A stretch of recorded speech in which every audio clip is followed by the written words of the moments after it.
Hi hello friends, ಎಲ್ಲರಿಗೂ ನಮಸ್ಕಾರ. ಸುದ್ದಿ 5 ಯೂಟ್ಯೂಬ್ ಚಾನಲ್ಗೆ ಮತ್ತೊಮ್ಮೆ ನಿಮಗೆಲ್ಲರಿಗೂ ಸ್ವಾಗತ. ಗೆಳೆಯರೆ, ನಮ್ಮ ರಾಜ್ಯದ ರೈತರಿಗೆ ಕೇಂದ್ರ ಸರ್ಕಾರದಿಂದ ಮತ್ತೆ ಇವಾಗ ಭರ್ಜರಿ ಗುಡ್ ನ್ಯೂಸ್ ಬಂದಿದೆ. ಹೌದು ಫ್ರೆಂಡ್ಸ್, ನಮ್ಮ ರಾಜ್ಯದಲ್ಲಿ ಈಗಾಗಲೇ ಹಲವಾರು ಜನ ಕಾಯ್ತಾ ಇರುವ PM ಕಿಸಾನ್ ಸಮ್ಮಾನ್ ಬಗ್ಗೆ ಕೇಂದ್ರ ಸರ್ಕಾರದಿಂದ ಇವಾಗ ಮಹತ್ವದ ಒಂದು ಮಾಹಿತಿ ಕೂಡ ಬಂದಿದೆ. ಈ ಒಂದು ವಿಡಿಯೋದಲ್ಲಿ ಎಲ್ಲ ಒಂದು ಮಾಹಿತಿಯನ್ನು ನಿಮಗೆ ಕಂಪ್ಲೀಟ್ ಆಗಿ ಹೇಳಿದ್ದೇನೆ ಫ್ರೆಂಡ್ಸ್. ಮತ್ತು ನಮ್ಮ ರಾಜ್ಯ ಸರ್ಕಾರದಿಂದಲೂ ಕೂಡ ಮುಖ್ಯವಾದ ಮಾಹಿತಿಗಳು ನಮ್ಮ ರಾಜ್ಯದ ರೈತರಿಗೆ ಮತ್ತು ಗ್ರಾಮೀಣ ಭಾಗದ ಜನರಿಗೆ ಇವಾಗ ಬಂದಿದೆ. ಎಲ್ಲವನ್ನು ಕೂಡ ಈ ಒಂದು ವಿಡಿಯೋದಲ್ಲಿ ಕಂಪ್ಲೀಟ್ ಆಗಿ ನೋಡೋಣ. ಮತ್ತು ವಿಡಿಯೋನ ಸ್ಟಾರ್ಟ್ ಮಾಡೋಕ್ಕಿಂತ ಮೊದಲು ಫ್ರೀಯಾಗಿ ಸಬ್ಸ್ಕ್ರೈಬ್ ಮಾಡಿ ಸುದ್ದಿ 5 ಯೂಟ್ಯೂಬ್ ಚಾನಲ್ಗೆ ಪಕ್ಕದಲ್ಲಿ ಕಾಣಿಸುವ ಬೆಲ್ ಬಟನ್ ಕ್ಲಿಕ್ ಮಾಡಿ ಆಲ್ ಎನ್ನುವ ಬಟನ್ ಒತ್ತಿ. ಮುಂದೆ ನಾವು ಹಾಕುವ ಎಲ್ಲ ಒಂದು ಹೊಸ ವಿಡಿಯೋಗಳನ್ನ ನೀವು ಮೊದಲು ನೋಡಬಹುದು. ಈ ವಿಡಿಯೋಗೆ ತಪ್ಪದೆ ಒಂದು ಲೈಕ್ ಮಾಡಿ. ಬನ್ನಿ ಗೆಳೆಯರೆ, ವಿಡಿಯೋನ ಸ್ಟಾರ್ಟ್ ಮಾಡೋಣ.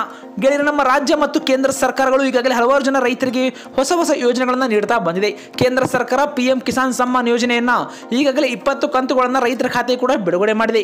ನೀವು ಕೂಡ ಈ ಒಂದು 20 ಕಂತುಗಳನ್ನ ಪಡೆದುಕೊಂಡಿದ್ರೆ ಕಮೆಂಟ್ ಅಲ್ಲಿ ನಮಗೆ ತಪ್ಪದೆ ಒಂದು ಎಸ್ ಅಂತ ನೀವು ಕಮೆಂಟ್ ಕೂಡ ಮಾಡಬಹುದು. ಗೆಳೆಯರು, ಇದೇ ಕುರಿತಂತೆ ಇವಾಗ ನಮ್ಮ ರೈತರಿಗೆ ಕೇಂದ್ರ ಸರ್ಕಾರ ಗುಡ್ ನ್ಯೂಸ್ ಅನ್ನು ನೀಡಿದೆ. ಹೌದು ಫ್ರೆಂಡ್ಸ್, ಪ್ರಧಾನಮಂತ್ರಿ ಕಿಸಾನ್ ಸಮ್ಮಾನ್ ನಿಧಿ ಯೋಜನೆಯ ಹಣಕ್ಕಾಗಿ ಕಾಯುತ್ತಿರುವ ಎಲ್ಲ ರೈತರಿಗೆ ಇದು ಕೇಂದ್ರದ ಒಂದು ಶುಭ ಸುದ್ದಿ ಅಂತಾನೆ ಹೇಳಬಹುದು. ದೀಪಾವಳಿ ಒಳಗೆ ರೈತರ ಖಾತೆಗೆ 21 ಕಂತಿನ ಹಣ ಜಮೆ ಆಗುತ್ತೆ ಎಂದು ಕೂಡ ಹಲವಾರು ಜನ ನಿರೀಕ್ಷೆ ಇಟ್ಟಿದ್ರು. ಆದರೆ ಅದು ಆಗಲಿಲ್ಲ. ಹೌದು ಫ್ರೆಂಡ್ಸ್, ಇವಾಗ ಇದೇ ಕುರಿತಂತೆ 21ನೇ ಕಂತನ್ನ ನಮ್ಮ ಕೇಂದ್ರ ಸರ್ಕಾರ ಅಕ್ಟೋಬರ್ನ ಕೊನೆಯ ವಾರದಲ್ಲಿ ಅಥವಾ ನವೆಂಬರ್ನ ಮೊದಲನೇ ವಾರದಲ್ಲಿ ಬಿಡುಗಡೆ ಆಗುವ ಒಂದು ಸಾಧ್ಯತೆ ಕೂಡ ಇವಾಗ ಕಂಡು ಬರ್ತಾ ಇದೆ. ಹೌದು ಫ್ರೆಂಡ್ಸ್, ಇದೇ ಕುರಿತಂತೆ ಫೈನಾನ್ಷಿಯಲ್ ಎಕ್ಸ್ಪ್ರೆಸ್ ನ ಒಂದು ವರದಿಯ ಪ್ರಕಾರ PM ಕಿಸಾನ್ ಸಮ್ಮಾನ 21ನೇ ಕಂತು ನವೆಂಬರ್ನ ಮೊದಲನೇ ವಾರದಲ್ಲಿ ಬರುವ ಸಾಧ್ಯತೆ ಕೂಡ ಇದೆ ಫ್ರೆಂಡ್ಸ್. ಕೃಷಿ ಸಚಿವಾಲಯ ರೈತರಿಗೆ ತಮ್ಮ ಒಂದು ನೋಂದಣಿಯನ್ನ ತ್ವರಿತವಾಗಿ ಪರಿಶೀಲನೆ ಮಾಡಲು ಈಗಾಗಲೇ ಎಚ್ಚರಿಕೆ ಕೂಡ ನೀಡಿದೆ. ಹೌದು ಫ್ರೆಂಡ್ಸ್, ಏಕೆಂದ್ರೆ ವಿಳಂಬದಿಂದಾಗಿ ಅವರ ಹೆಸರುಗಳು ಅಲಸಿ ಹೋಗುವ ಸಾಧ್ಯತೆ ಕೂಡ ಇಲ್ಲಿ ಕಂಡು ಬರ್ತಾ ಇದೆ. ಹೌದು ಫ್ರೆಂಡ್ಸ್, ಈ ಒಂದು ಹಣವನ್ನ ನೇರ ಲಾಭ ವರ್ಗಾವಣೆಯ ಮೂಲಕ ರೈತರಿಗೆ ಕೂಡ ವರ್ಗಾಯಿಸಲಾಗ್ತಾ ಇದೆ. ಇನ್ನು ಇದೇ ಕುರಿತಂತೆ ರೈತರು ತಮ್ಮ ಒಂದು ಬ್ಯಾಂಕ್ ಖಾತೆಗಳಿಗೆ ವಿಸಿಟ್ ಮಾಡಬೇಕು. ಹೌದು ಫ್ರೆಂಡ್ಸ್, ನೀವು ಹತ್ತಿರದ ಬ್ಯಾಂಕ್ ಶಾಖೆಗೆ ಹೋಗಿ ಅಲ್ಲಿ ನಿಮ್ಮ ಆಧಾರ್ ಕಾರ್ಡ್ ನ ಮೊದಲು ಲಿಂಕ್ ಮಾಡುವ ಒಂದು ಅಗತ್ಯವನ್ನು ಕೂಡ ಇವಾಗ ನಮ್ಮ ಕೇಂದ್ರ ಸರ್ಕಾರ ಕಡ್ಡಾಯ ಮಾಡಿದೆ. ಎಲ್ಲ ರೈತರು ತಮ್ಮ ಒಂದು ಆಧಾರ್ ಕಾರ್ಡ್ ಅನ್ನ ತಮ್ಮ ಒಂದು ಬ್ಯಾಂಕ್ ಖಾತೆಗಳಿಗೆ ಲಿಂಕ್ ಮಾಡಬೇಕು. ನಿಮ್ಮ ಖಾತೆ ಆಧಾರ್ ಕಾರ್ಡ್ ನೊಂದಿಗೆ ಲಿಂಕ್ ಮಾಡದೇ ಇದ್ದಲ್ಲಿ, ನಿಮ್ಮ ಮೊಬೈಲ್ ನಂಬರ್ ಅನ್ನು ಕೂಡ ನೀವು ಇಲ್ಲಿ ನವೀಕರಿಸಿದ್ದಲ್ಲಿ ನಿಮ್ಮ ಖಾತೆಗೆ ಮುಂದಿನ ಕಂತಿನ ಹಣ ಜಮೆ ಆಗುವುದು ವಿಳಂಬವಾಗಬಹುದು ಫ್ರೆಂಡ್ಸ್. ಹೌದು ಗೆಳೆಯರೆ, ಇದೇ ಕುರಿತಂತೆ ಪೋರ್ಟಲ್ ನಲ್ಲಿ ಆಗ್ತಾ ಇರುವ ಒಂದು ತಾಂತ್ರಿಕ ಕಾರಣದಿಂದ ಹಲವಾರು ರೈತರು ಈಗಾಗಲೇ ಅವರೊಂದು KYC ಮಾಡಿಸುವುದು ಕೂಡ ಇಲ್ಲಿ ಸಮಸ್ಯೆ ಆಗ್ತಾ ಇದೆ. ಇದನ್ನ ಪರಿಹರಿಸಲು ಸರ್ಕಾರ ನಿರಂತರವಾಗಿ ಕೆಲಸ ಮಾಡ್ತಾ ಇದೆ ಎಂದು ಕೂಡ ಇವಾಗ ಸರ್ಕಾರ ಸ್ಪಷ್ಟನೆ ಕೂಡ ನೀಡಿದೆ ಫ್ರೆಂಡ್ಸ್. ಇದೇ ಕುರಿತಂತೆ ರೈತರಿಗೆ ಮತ್ತಷ್ಟು ಮುಖ್ಯವಾದ ಮಾಹಿತಿಗಳನ್ನು ಕೂಡ ಇಲ್ಲಿ ಕೇಂದ್ರ ಸರ್ಕಾರ ಬಿಡುಗಡೆ ಮಾಡಿದೆ. ಹೌದು ಫ್ರೆಂಡ್ಸ್, ಈ ಒಂದು ಯೋಜನೆ ನಿಯಮಗಳು, ಈ ಒಂದು ಹಣ 2 ಹೆಕ್ಟೇರ್ ಭೂಮಿವರೆಗಿನ ರೈತರು ಮಾತ್ರವೇ ಪಡೆದುಕೊಳ್ಳಬೇಕೆಂದು ಕೂಡ ಈಗಾಗಲೇ ಕೇಂದ್ರ ಸರ್ಕಾರ ಸ್ಪಷ್ಟವಾಗಿ ಹೇಳಿದೆ. ಹೌದು ಫ್ರೆಂಡ್ಸ್, ಈ ಒಂದು ಹಣ 2 ಹೆಕ್ಟೇರ್ ವರೆಗಿನ ಭೂಮಿಯನ್ನ ಹೊಂದಿರುವ ಸಣ್ಣ ಮತ್ತು ಅತಿ ಸಣ್ಣ ರೈತರಿಗೆ ಮಾತ್ರ ಎಂದು ಸ್ಪಷ್ಟವಾಗಿ ತಿಳಿಸಿದೆ. ಇನ್ನು ಇದೇ ಕುರಿತಂತೆ ಸಮಯಕ್ಕೆ ಸರಿಯಾಗಿ ಹಣ ಪಾವತಿ ಆಗಲು ನೀವು ಏನ್ ಮಾಡ್ಬೇಕಂದ್ರೆ, ಹೌದು ಫ್ರೆಂಡ್ಸ್, ಸಮಯಕ್ಕೆ ಸರಿಯಾಗಿ ಕಿಸಾನ್ ಸಮ್ಮಾನ್ ಯೋಜನೆ ಹಣವನ್ನು ಪಡೆಯಲು ರೈತರು ಈ KYC ಒಂದು ಪರಿಶೀಲನೆ ಆಗಿರಬಹುದು, ತಮ್ಮ ಒಂದು ಭೂಮಿ ಪರಿಶೀಲನೆಯನ್ನ ಪೂರ್ಣಗೊಳಿಸಿಕೊಳ್ಳಬೇಕು ಮತ್ತು ಬ್ಯಾಂಕ್ ಖಾತೆಯು DBT ಸಕ್ರಿಯಗೊಂಡಿದೆ ಎಂದು ಕೂಡ ಪರಿಶೀಲನೆ ಮಾಡಿಕೊಳ್ಳಬೇಕೆಂದು ಕೂಡ ಈಗಾಗಲೇ ಕೇಂದ್ರ ಸರ್ಕಾರ ತಿಳಿಸಿದೆ. ಇನ್ನು ಇದನ್ನ ಮಾಡಲು pmkisan.gov.in ಅಧಿಕೃತ ಪೋರ್ಟಲ್ಗೆ ರೈತರು ಇಲ್ಲಿ ಭೇಟಿ ನೀಡಬೇಕಾಗುತ್ತೆ ಮತ್ತು ಅಲ್ಲಿ ಒಂದು ಆಧಾರ್ ಸಂಖ್ಯೆಯನ್ನ ಅವರ ಒಂದು OTP ಬಳಸಿ ತಮ್ಮ ಈ KYC ಅನ್ನ ಆನ್ಲೈನ್ ನಲ್ಲಿ ಪೂರ್ಣಗೊಳಿಸಬೇಕೆಂದು ಕೂಡ ಈಗಾಗಲೇ ತಿಳಿಸಿದ್ದಾರೆ. ಇದಕ್ಕೆ ಪರ್ಯಾಯವಾಗಿ ಅರ್ಹ ರೈತರು ಬಯೋಮೆಟ್ರಿಕ್ ಪರಿಶೀಲನೆಗಾಗಿ ಹತ್ತಿರದ CSC ಕೇಂದ್ರಗಳಿಗೆ ಅಥವಾ ಬ್ಯಾಂಕ್ಗಳಿಗೆ ಕೂಡ ಹೋಗಬಹುದು. ಹೌದು ಫ್ರೆಂಡ್ಸ್, ಹತ್ತಿರದ ಕಾಮನ್ ಸರ್ವಿಸ್ ಸೆಂಟರ್ಗೆ ಹೋಗಿ ಅಲ್ಲಿ ನಿಮ್ಮ ಬಯೋಮೆಟ್ರಿಕ್ ಅನ್ನು ಕೂಡ ನೀವು ಪರಿಶೀಲನೆ ಕೂಡ ಇಲ್ಲಿ ಮಾಡಬೇಕಾಗುತ್ತೆ. ಇನ್ನು ಇದೇ ಕುರಿತಂತೆ ತಮ್ಮ ಒಂದು ಬ್ಯಾಂಕ್ ಖಾತೆಗೆ ಹಣ ಪಾವತಿ ಆಗದೇ ಇರಲು ಏನು ಕಾರಣಗಳು, ಬನ್ನಿ ಫ್ರೆಂಡ್ಸ್ ನೋಡೋಣ. ಇಲ್ಲಿ ಮೊದಲನೇದಾಗಿ ಈ KYC ಪೂರ್ಣಗೊಂಡಿಲ್ಲ ಅಂದ್ರೆ ನಿಮ್ಮ ಬ್ಯಾಂಕ್ ಖಾತೆಗೆ ಮುಂದಿನ ಕಂತು ತಲುಪೋದಿಲ್ಲ. ಇದೇ ಕುರಿತಂತೆ ಬ್ಯಾಂಕ್ ಖಾತೆಗೆ ಆಧಾರ್ ಕಾರ್ಡ್ ಲಿಂಕ್ ಆಗಿಲ್ಲ ಅಂದ್ರೂ ಕೂಡ ಮುಂದಿನ ಕಂತು ರೈತರ ಖಾತೆಗೆ ಸೇರೋದಿಲ್ಲ ಮತ್ತು ತಪ್ಪಾದ ಹೆಸರು ಅಥವಾ ದಾಖಲೆ ಕೂಡ ಹೊಂದಿಕೆ ಆಗುತ್ತಿಲ್ಲ ಅಂದ್ರೂ ಕೂಡ ಇದು ಇಲ್ಲಿ ರೈತರಿಗೆ PM ಕಿಸಾನ್ ಸಮ್ಮಾನ್ ಯೋಜನೆ ಮುಂದಿನ ಕಂತು ತಲುಪೋದಿಲ್ಲ. ಹೌದು ಫ್ರೆಂಡ್ಸ್, ಹಲವಾರು ಒಂದು ರೈತರು ಈಗಾಗಲೇ ಇದೇ ರೀತಿ ತಪ್ಪಾದ ಹೆಸರು ಮತ್ತು ದಾಖಲೆ ಹೊಂದಿಕೆ ಆಗುತ್ತಿಲ್ಲವೆಂದು ಕಿಸಾನ್ ಸಮ್ಮಾನ್ ಯೋಜನೆಯಿಂದ ಕೂಡ ವಂಚಿತರಾಗಿದ್ದಾರೆ. ಇನ್ನು ನಿಷ್ಕ್ರಿಯ ಬ್ಯಾಂಕ್ ಖಾತೆ, ತುಂಬಾನೇ ದಿನಗಳಿಂದ ಬ್ಯಾಂಕ್ ನಲ್ಲಿ ಏನಾದರೂ ನೀವು ವಹಿವಾಟನ್ನ ಮಾಡಿಲ್ಲ ಅಂದ್ರೆ ಆ ಒಂದು ಖಾತೆ ನಿಷ್ಕ್ರಿಯವಾಗಿರುತ್ತೆ. ಇಂಥ ಸಂದರ್ಭದಲ್ಲೂ ಕೂಡ ನಿಮಗೆ ಈ ಒಂದು ಬ್ಯಾಂಕ್ ಖಾತೆಗೆ ಹಣ ಪಾವತಿ ಆಗೋದಿಲ್ಲ ಫ್ರೆಂಡ್ಸ್. ಇನ್ನು ಇದೇ ಕುರಿತಂತೆ ಇವಾಗ ಕೇಂದ್ರ ಸರ್ಕಾರ PM ಕಿಸಾನ್ ಸಮ್ಮಾನ್ ಯೋಜನೆಯ ಒಂದು ಸಹಾಯವಾಣಿ ಕೂಡ ರೈತರಿಗೋಸ್ಕರ ನೀಡಿದೆ. ಗೆಳೆಯರೆ, ನೀವು ಇಲ್ಲಿ ಸ್ಕ್ರೀನ್ ಮೇಲೆ ಕೂಡ ನೋಡ್ತಾ ಇರಬಹುದು. ಕಿಸಾನ್ ಸಮ್ಮಾನ್ ಯೋಜನೆ ಹಣ ಅಕೌಂಟ್ಗೆ ಜಮೆ ಆಗದಿದ್ದರೆ ಏನು ಮಾಡಬೇಕು? ಗೆಳೆಯರಲ್ಲಿ ಮೊದಲನೇದಾಗಿ ನಿಮ್ಮ ಹತ್ತಿರದ CSC ಸಾಮಾನ್ಯ ಸೇವಾ ಕೇಂದ್ರಕ್ಕೆ ನೀವು ಇಲ್ಲಿ ಭೇಟಿ ಕೂಡ ನೀಡಬೇಕಾಗುತ್ತೆ. ನಿಮ್ಮ ದಾಖಲೆಗಳನ್ನ ನೀವು ಇಲ್ಲಿ ಮತ್ತೆ ಪರಿಶೀಲನೆ ಕೂಡ ಮಾಡಿಸಬೇಕು. ಹೌದು ಫ್ರೆಂಡ್ಸ್, ನಿಮ್ಮ ದಾಖಲೆಗಳ ಪರಿಶೀಲನೆ ಆಗಿರಬಹುದು. ಮೂರನೇದಾಗಿ PM ಕಿಸಾನ್ ಸಹಾಯವಾಣಿಗೆ ರೈತರು ಕರೆ ಮಾಡಬಹುದು. ನೀವು ಆ ನಂಬರ್ನ ಕೂಡ ನೀವು ಇಲ್ಲಿ ಸ್ಕ್ರೀನ್ ಮೇಲೆ ನೋಡ್ತಾ ಇರಬಹುದು ಫ್ರೆಂಡ್ಸ್. ಈ ಒಂದು PM ಕಿಸಾನ್ ಸಮ್ಮಾನ್ ಎನ್ನುವ ಒಂದು ಸಹಾಯವಾಣಿಗೆ ರೈತರು ಕರೆ ಮಾಡಿ ಹೆಚ್ಚಿನ ಒಂದು ಮಾಹಿತಿಯನ್ನು ಕೂಡ ಇಲ್ಲಿ ಪಡ್ಕೋಬಹುದು. ಇದೊಂದು ರೈತರಿಗೆ ಮುಖ್ಯವಾದ ಮಾಹಿತಿ ಆಗಿತ್ತು ಫ್ರೆಂಡ್ಸ್ ಕೇಂದ್ರ ಸರ್ಕಾರದಿಂದ. ಗೆಳೆಯರೆ, ಈ ಒಂದು ವಿಡಿಯೋನ ಆದಷ್ಟು ಈ ಒಂದು ಕಿಸಾನ್ ಸಮ್ಮಾನ್ ಯೋಜನೆ ಲಾಭವನ್ನು ಪಡೆದುಕೊಳ್ಳುವ ನಿಮ್ಮೆಲ್ಲ ಒಂದು ಸ್ನೇಹಿತರಿಗೆ ಮರ್ಯಾದೆ ಶೇರ್ ಮಾಡಿ. ಬನ್ನಿ ಗೆಳೆಯರೆ, ಇದೇ ರೀತಿ ನಮ್ಮ ರಾಜ್ಯ ಸರ್ಕಾರದಿಂದ ಕೂಡ ಇಲ್ಲಿ ಮುಖ್ಯವಾದ ಮಾಹಿತಿ ಬರ್ತಾ ಇದೆ.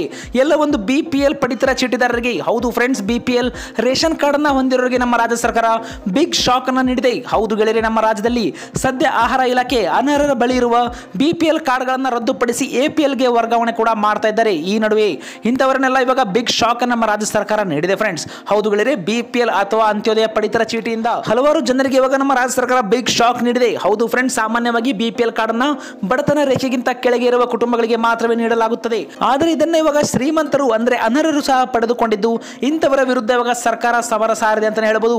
ಹೌದು ಫ್ರೆಂಡ್ಸ್, ಇದೇ ಕುರಿತಂತೆ ನಮ್ಮ ರಾಜ್ಯ ಸರ್ಕಾರದಿಂದ ಕೆಲವೊಂದು ಇಲ್ಲಿ ಮುಖ್ಯವಾದ ಮಾಹಿತಿಗಳನ್ನು ಕೂಡ ಬಿಡುಗಡೆ ಮಾಡಿದ್ದಾರೆ. ಪಡಿತರ ಚೀಟಿಯಲ್ಲಿನ ರೇಷನ್ ಕಾರ್ಡ್ ಒಳಗೆ ಇರುವ ಎಲ್ಲ ಸದಸ್ಯರು ಹೊಂದಿರುವ ಜಮೀನು ಸೇರಿದಾಗ 7 ಹೆಕ್ಟರ್ಗೂ ಅಧಿಕ ಜಮೀನು ಇದ್ದಲ್ಲಿ ಅಂತವರ BPL ಅಥವಾ ಅಂತ್ಯೋದಯ ರೇಷನ್ ಕಾರ್ಡ್ ಹೊಂದಲು ಅನರ್ಹರೆಂದು ಕೂಡ ಇವಾಗ ರಾಜ್ಯ ಸರ್ಕಾರ ಮಾಹಿತಿ ತಿಳಿಸಿದೆ. ಹೌದು ಫ್ರೆಂಡ್ಸ್, ಮೊದಲನೇದಾಗಿ ರೇಷನ್ ಕಾರ್ಡ್ ನಲ್ಲಿರುವ ಎಲ್ಲ ಒಂದು ಸದಸ್ಯರು ಸೇರಿದಾಗ 7 ಹೆಕ್ಟರ್ಗೂ ಅಧಿಕ ಜಮೀನು ಇರಬಾರದು. ಒಂದು ವೇಳೆ 7 ಹೆಕ್ಟರ್ಗೂ ಅಧಿಕ ಒಂದು ಜಮೀನು ಇದ್ದಲ್ಲಿ ಅಂತವರು BPL ಅಥವಾ ಅಂತ್ಯೋದಯ ಪಡಿತರ ಚೀಟಿಯನ್ನು ಹೊಂದಲು ಅನರ್ಹರು ಎಂದು ಕೂಡ ಇವಾಗ ನಮ್ಮ ರಾಜ್ಯ ಸರ್ಕಾರ ತಿಳಿಸಿದೆ. ಪಡಿತರ ಚೀಟಿಯ ಯಾವುದೇ ಸದಸ್ಯ 4 ಚಕ್ರ ವಾಹನವನ್ನು ಹೊಂದಿದ್ದಲ್ಲಿ ಅಂತವರು ಮತ್ತು ಅಂತಹ ವ್ಯಕ್ತಿಯ ಅವಲಂಬಿತ ಕುಟುಂಬದ ಸದಸ್ಯರು ಅಂತ್ಯೋದಯ ಅಥವಾ BPL ಕಾರ್ಡ್ ಅನ್ನ ಪಡೆದುಕೊಳ್ಳಬಾರದು. ಹೌದು ಫ್ರೆಂಡ್ಸ್, ಅಂತವರಿಗೆ APL ಕಾರ್ಡ್ ಅನ್ನ ಇವಾಗ ನಮ್ಮ ರಾಜ್ಯ ಸರ್ಕಾರ ನೀಡಲು ಮುಂದಾಗಿದೆ. ಇನ್ನು ಇದೇ ಕುರಿತಂತೆ ಮೂರನೇ ಮುಖ್ಯವಾದ ಮಾಹಿತಿ ಏನಂದ್ರೆ GST ಅಥವಾ ಆದಾಯ ತೆರಿಗೆಯನ್ನು ಪಾವತಿಸುತ್ತಿರುವ ಯಾವುದೇ ವ್ಯಕ್ತಿ ಅಥವಾ ಒಂದು ವ್ಯಕ್ತಿಯ ಅವಲಂಬಿತ ಕುಟುಂಬದ ಸದಸ್ಯರು ಈ ಒಂದು BPL ಅಥವಾ ಅಂತ್ಯೋದಯ ಪಡಿತರ ಚೀಟಿಯನ್ನ ಹೊಂದಬಾರದು ಫ್ರೆಂಡ್ಸ್. ಅವರು ಕೂಡ APL ಕಾರ್ಡ್ ಅನ್ನು ಕೂಡ ಇವಾಗ ಶೀಘ್ರವೇ ನೀಡಲಾಗ್ತಾ ಇದೆ. ಸರ್ಕಾರಿ ನೌಕರಿ ಮಾಡುತ್ತಿರುವ ಯಾವುದೇ ವ್ಯಕ್ತಿ ಅಥವಾ ಅಂತಹ ವ್ಯಕ್ತಿಯ ಅವಲಂಬಿತ ಕುಟುಂಬದ ಸದಸ್ಯರು BPL ಮತ್ತು ಅಂತ್ಯೋದಯ ಪಡಿತರ ಚೀಟಿಗೆ ಅನರ್ಹರೆಂದು ಕೂಡ ಇವಾಗ ನಮ್ಮ ರಾಜ್ಯ ಸರ್ಕಾರ ತಿಳಿಸಿದೆ. ಇನ್ನು ಇದೇ ಕುರಿತಂತೆ ಸಹಕಾರಿ ಸಂಘಗಳಲ್ಲಿ ಕಾರ್ಯವನ್ನು ನಿರ್ವಹಿಸುತ್ತಿರುವ ಖಾಯಂ ಸಿಬ್ಬಂದಿ ಆಗಿರಬಹುದು ಮತ್ತು ವೃತ್ತಿಪರ ನೌಕರರಾದ ವೈದ್ಯರು, ಇಂಜಿನಿಯರ್ ಮತ್ತು ವಕೀಲರು ಸೇರಿದಂತೆ ಹಲವಾರು ವೃತ್ತಿಪರ ನೌಕರರ BPL ಕಾರ್ಡ್ಗಳನ್ನ ಇವಾಗ ರದ್ದು ಮಾಡಿ ಅಂತವರಿಗೆ APL ಕಾರ್ಡ್ ಅನ್ನ ನೀಡ್ತಾ ಇದ್ದಾರೆ. ಹೌದು ಫ್ರೆಂಡ್ಸ್, ಇದೇ ಕುರಿತಂತೆ ಮುಖ್ಯವಾಗಿ ನೋಂದಾಯಿತ ಗುತ್ತಿಗೆದಾರರು, APMC ಟ್ರೇಡರ್ಗಳು, ಕಮಿಷನ್ ಏಜೆಂಟರು, ಬೀಜ ಮತ್ತು ಗೊಬ್ಬರ ಡೀಲರ್ಗಳಾಗಿರ್ಬೋದು ಅಥವಾ ಅಂತ ಒಂದು ವ್ಯಕ್ತಿ ಮತ್ತು ಅವಲಂಬಿತ ಕುಟುಂಬ ಸದಸ್ಯರು ಅಂದ್ರೆ ಅವರ ತಂದೆ, ತಾಯಿ, ಹೆಂಡತಿ ಅಥವಾ ಅವಿವಾಹಿತ ಮಕ್ಕಳಿದ್ರು ಕೂಡ BPL ಮತ್ತು ಅಂತ್ಯೋದಯ ಪಡಿತರ ಚೀಟಿಗಳನ್ನ ಹೊಂದಲು ಅವರು ಅನರ್ಹರೆಂದು ಕೂಡ ನಮ್ಮ ರಾಜ್ಯ ಸರ್ಕಾರ ತಿಳಿಸ್ತಾ ಇದೆ.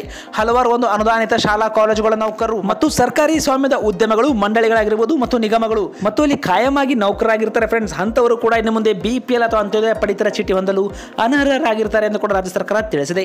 ಹೀಗೆ ಇಂಥವರನ್ನೆಲ್ಲ ಇವಾಗ BPL ಅಥವಾ ಅಂತ್ಯೋದಯ ಕಾರ್ಡ್ನಿಂದ ಹೊರಗಿಡಲಾಗ್ತಾ ಇದೆ. ಅವರಿಗೆ BPL ಕಾರ್ಡ್ನ ಬದಲಾಗಿ APL ಕಾರ್ಡ್ ಅನ್ನ ನೀಡಲು ರಾಜ್ಯ ಸರ್ಕಾರ ಇವಾಗ ಸಜ್ಜಾಗಿದೆ. ಹೌದು ಗೆಳೆಯರೆ, ಇದು ನಮ್ಮ ರಾಜ್ಯದಲ್ಲಿ ಒಟ್ಟು 4.9 ಲಕ್ಷ ಕಾರ್ಡ್ಗಳನ್ನ ಇವಾಗ ರದ್ದು ಮಾಡಿದ್ದಾರೆ. ಹೌದು ಫ್ರೆಂಡ್ಸ್, ಇದು ನಮ್ಮ ರಾಜ್ಯದಲ್ಲಿ ಅನರ್ಹ BPL ಕಾರ್ಡ್ ಹೊಂದಿರೋರಿಗೆ ಬಿಗ್ ಶಾಕ್ ನೀಡಿದೆ ನಮ್ಮ ರಾಜ್ಯ ಸರ್ಕಾರ. ಒಟ್ಟು ನಮ್ಮ ರಾಜ್ಯದಾದ್ಯಂತ 4,90,000 BPL ಮತ್ತು ಅಂತ್ಯೋದಯ ಕಾರ್ಡ್ಗಳನ್ನ ಇವಾಗ ನಮ್ಮ ರಾಜ್ಯ ಸರ್ಕಾರ ಅದನ್ನ APL ಆಗಿ ವರ್ಗಾವಣೆ ಕೂಡ ಮಾಡಿದ್ದಾರೆ.